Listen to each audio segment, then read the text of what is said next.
Matangkara budaya lho iki.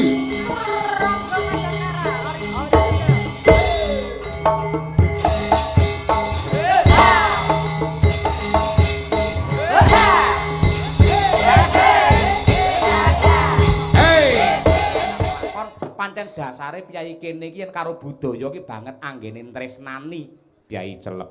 Kaya mengkono. Tidak hanya sekedar hura-hura, tidak hanya sekedar menikmati hiburan, namun piyai sini sudah mengerti dan memahami apa to roh dan sukma dari pertunjukan wayang sing intisarine ya kuwi pesan moral, nilai kehidupan yang terbungkus terhadap lakon atau cerita itu sendiri. Ora angger penonton penikmat wayang sing apike kaya mengkene. Mula tepuk tangan untuk warga masyarakat ing Celep miri mriki. Iya. Ngono ya, Mas. Kaya ngono kuwi sembah nuwun.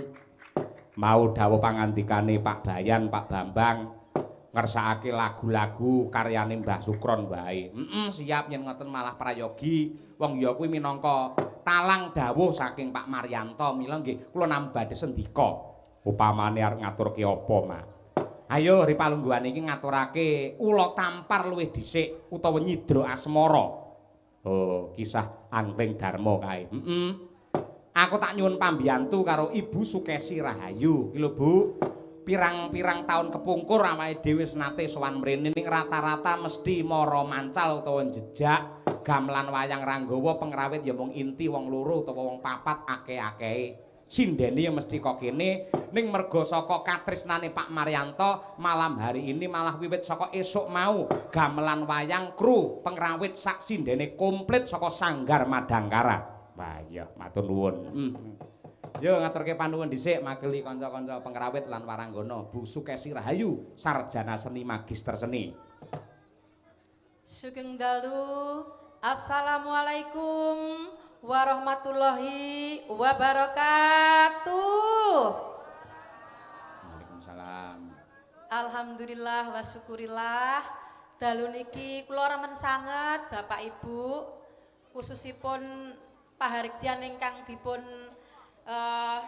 kawontenaken keluarga besar Bapak Maryanto sekalian Ibu Suparmi, mugi-mugi anggenipun mala kramakaken ingkang putri Mbak Arlinda tansah pinaringan kaberkahan saking Gusti Allah Subhanahu wa taala arupi wahyune jodoh satemah Mbak Arlinda sekeluarga dados pasangan temanten ingkang bahagia lahir batin dunia akhirat.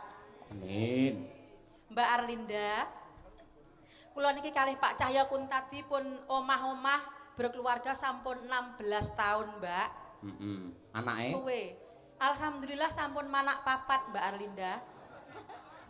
Tek kaya cemple ae dianake. Dados kula gadah pengalaman kathah nalika kula dadi bojone Pak Cahya Kuntadi selama 16 tahun niku, Mbak Arlinda. Dan kebetulan bulan Agustus tanggal 10 kemarin saya baru ulang tahun pernikahan sama Pak Cahyo. Ngoten. Terus ceritane niku kula kalih Pak Cahyo diajak liburan teng Taman Astiri Tawangmangu. Atsiri. Niku nah, kula badhe matur napa to Mbak Arlinda? Kula lak nggih dosen, terus kula nggih sinden, kula nggih kadang-kadang dados napa nggih pengasuhe anak-anak kula angger kula ajeng lunga teng pundi-pundi. Niki kunci kebersamaan kerukunan rumah tangga kami Mbak Arlinda. Ajeng teng pundi mawon misalnya kula teng salon, teng kampus, kula mesti saliman lan pamit kalih Pak Cahyo. Salaman dan jangan lupa mencium tangan suami Mbak Arlinda. Niku berkah ingkang luar biasa. Dan Pak Cahyo Kuntadi pun juga ketika saya mencium tangan tidak lupa selalu mencium kening saya. Nggih. Ning niku agama lho Bu Kesi. Nggih. Sosok seorang istri kenapa kok mencium tangan suami? Karena ketika istri lahir batin mencium tangan suami sama dengan mencium Hajar Aswad. Nah, Lah iki Hajar Aswad ya iki nang kene iki. Nah nggih pramila ngoten ngoten Mbak Arlinda. Awake dhewe yen pengen entuk barokah ngendikane Ibu Hajah Ustazah Karisma. Yen pengen entuk barokah ora usah ado-ado ning tanah Arab. Hajar Aswad niku lho pun cedhak kali awake dhewe ning omah. Nggih. Ngoten. Nggih. Ya ta, Pak? Leres kados nuwun sewu kados Mas Teguh barang nuwun sewu. Pengapesane Piyai Putri niku sok-sok yen dipaidu. Pokoke wong wadon ki aja nganti dipaidu, aja nganti dicacat. Upamane dicacat ya carane kudu sing alus empan papan. Ya, mergo wong wedok ki seneng yen dialembono. Kudu dialembono. Mula nuwun sewu yen cara Arab kula nalika sowan teng Arab mriku wong lanang nyeluk bojone niku ora kok njur piye-piye ning selalu dengan kata ya Humairah. Apa? Ya Humairah artine kulite ki putih kemerah-merahan. Nah, ngono kuwi. Dadi apike Mas Teguh yen jenengan ngundang kalian Kang Garwa, ya Humairah, sinilah apik. Ya, lek bojone ireng, ya Hajar Aswad ngono ya oleh. Ya aja tetep ya Humairah. Lah minangka tandha tresna kuwi kaya sing tak aturake ngarep Bu Gesi, aturna karyane Mbah Sukron ya kuwi nyidra asmara. Ya, ngono kuwi diaturake marang sedaya para lenggah ingkang keparang jenak pinarak kalian ngrahapi dhaharaning sampun sumadya. Ya, pangkuripun Bu Gesi, monggo.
asline langgam ula tampar karyane Mbah Sukroni. Ning bareng diaturake nalika Rebo Legen ana daleme Pak D Haji Anom Surata ditambahi judul karo Pak D Anom ya kuwi Nyidra Asmara. Kaya ngono kuwi sejarahe. Ngono kuwi. Ya Mak ya wis muga-muga awake dhewe matur nuwun banget kagungan piyai sepuh kaya Mbah Sukron parandene dibunceni utawa diparingi modal disangoni sing pirang-pirang ora mung nggen lagu ning ya nggen sanggit lan liya-liyane nganti dipinterke nganti seprene. Sembah nuwun ing tanpa upami mila dumateng sedaya para lenggah kula nyuwun barokah lan pangestu pandonganipun mugi-mugi tiyang sepuh kula Ki Haji Sukron Suwanda kalian Ibu Suci Katiningsih tansah pinaringan sehat walafiat panjang yuswanipun. Amin ya rabbal alamin. Ngono kuwi. Sapa saiki genti? Salin Rasa Slendro Sanga. Ngono. Sapa sing nembang? Tak nyuwun pambiyantu karo Genduk Nimas Ayu Winong Nawangsih. Wah, iki apa? Tetep karyane Mbah Sukron Suwanda upamane Sri Huning Mustika Tuban.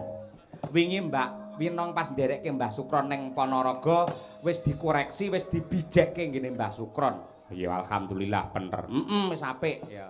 Mula saiki ditanjake pisan nang kene. Ayo, men jumeneng ya. Men jumeneng. Coba kaya apa? Ya, tumpakke sepur dhisik men rikat. Ya, bareng Mas Lukis. Heeh. Ya.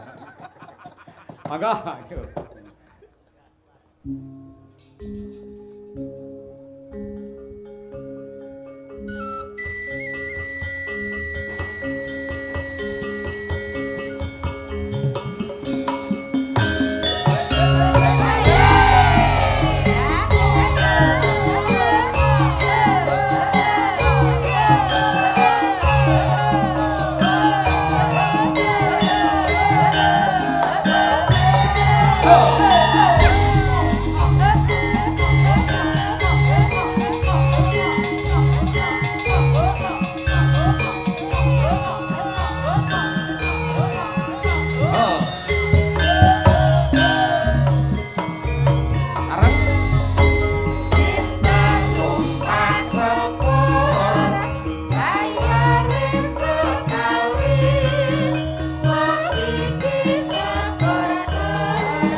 Piyai mongke lo winong mana asline komplite asmamu sapa to Nduk?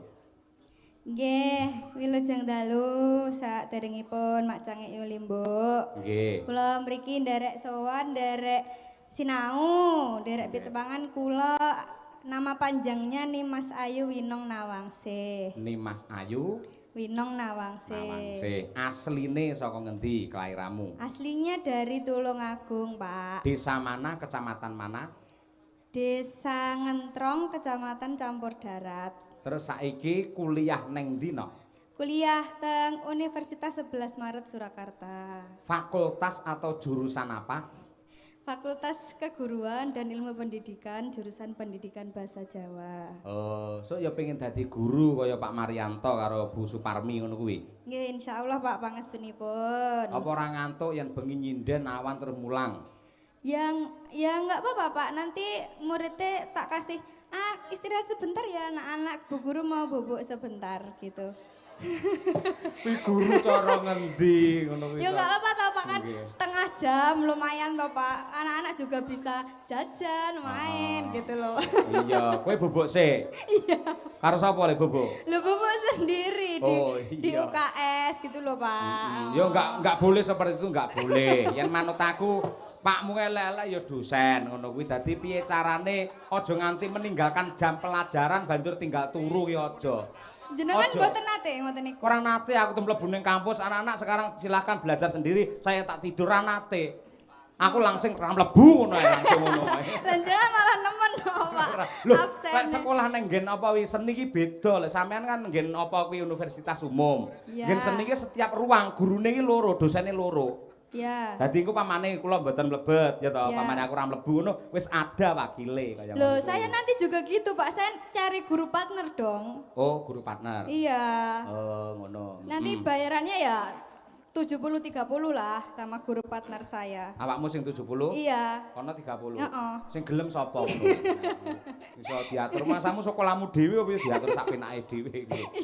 Doa untuk mempelai berdua. Ayo piye awakmu? Ayo. Untuk mempelai berdua, semoga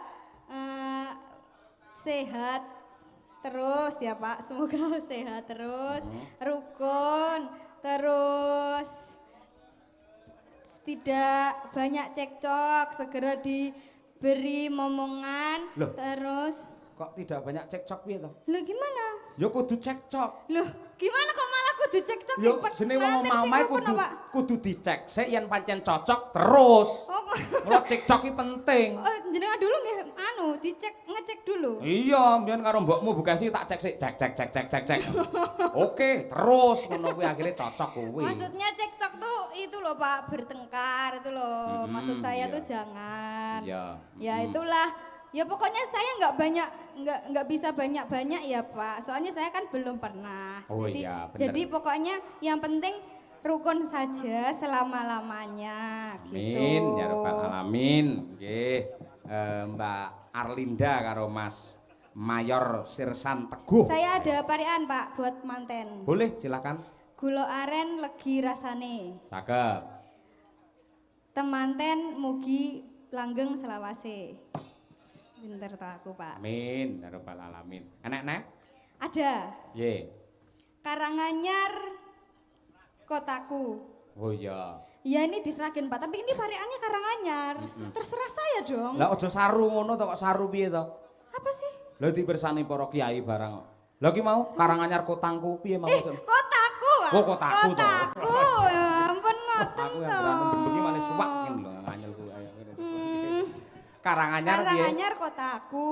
Terus? Manten anyar muga rukun selalu. Amin ya rabbal alamin. Apik nggih. Yo diaturake Sri Huning sak bawane. Coba kaya apa. Nggih. Wingi wis dikoreksi to karo Mbak Sukron? Sampun. Alhamdulillah, coba kaya apa aturno ning Alhamdulillah. kene. Nggih. ACC. ACC to ora dipayu to. Mbak Sukron ora ngono to. Ora naman. Alhamdulillah. Nggih. Nggih.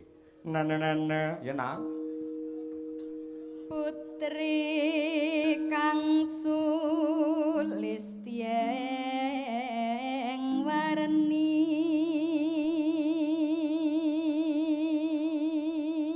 Putri kang sulistyeng warni. Sapa no? Sriuning mastika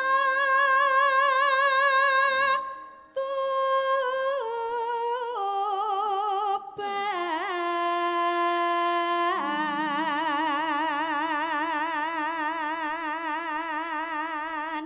Winong ya suarane apik, dasare ya piyayine ya becik, sound sisteme ya mendukung. Wah, nggih. Wah, jan kari ngenehi kacamata wis padha karo Pak Marno kaya. Oh, wah terus Pak Glonder iki elok tenan.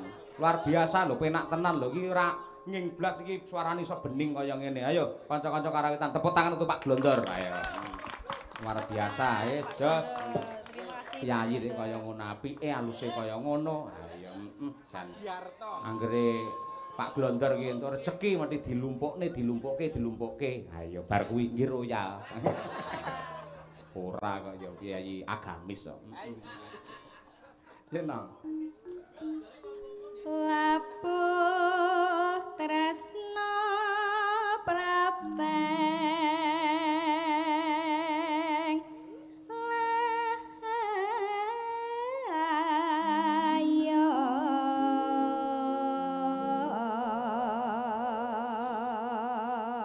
layon Nalika kapan, Nduk? tak prangkung bojone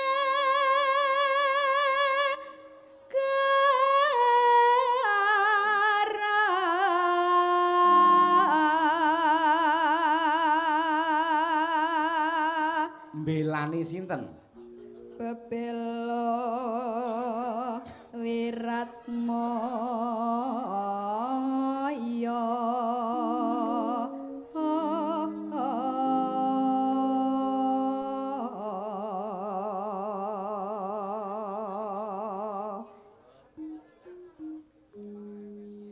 Tan ngira srihuning gugur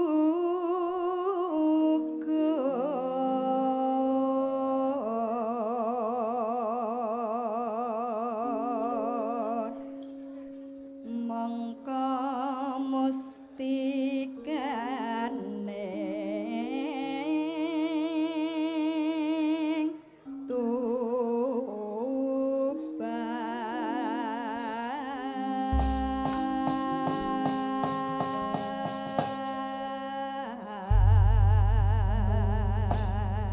Nggih, kalajengaken langgamipun Sri Huning, mangke cobi yang kedua digarap jaranan bareng karo Mbah Sukron. Wis tak izinke ora masalah. Ayo. Oh, kaya apa? Nggih. Wis tak izinke liwat Herman iki. Ayo. Ya Nduk, Nimas Ayu Winong Nawangsih coba kaya apa?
Pancen sing gawat nggen kuwi. Ayo nggih.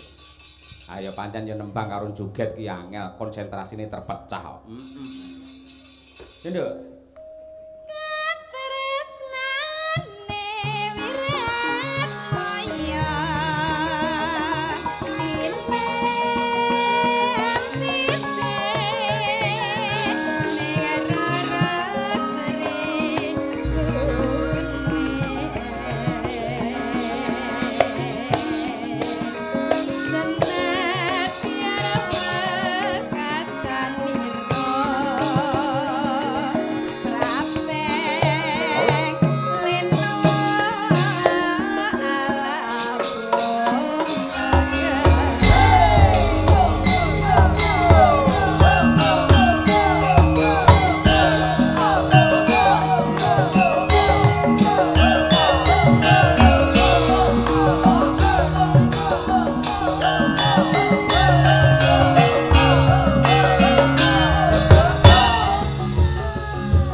Matangkara budaya lho iki.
Mbak Winong Nawangsih. Lumayan kena gebrak swasana. Wis mare adus keringet tenan iki. Ayo. Lho cah loro nganti do gobyos ngantian ayo. Ayo elok temenanan. Wah jan nggih. Kuwi ya kasanah budaya, Nduk. Ya, Saka Laladan Kediri, Tulungagung dan sekitarnya. Ya. Ya nek sing aranani Sente Rewe ngono kae. Sente Rawe jarene. Dadi kaya wong sing kenek sente karo rawe gatelen akhire dadine kaya ngono kuwi dadi joget. Ya, nggih.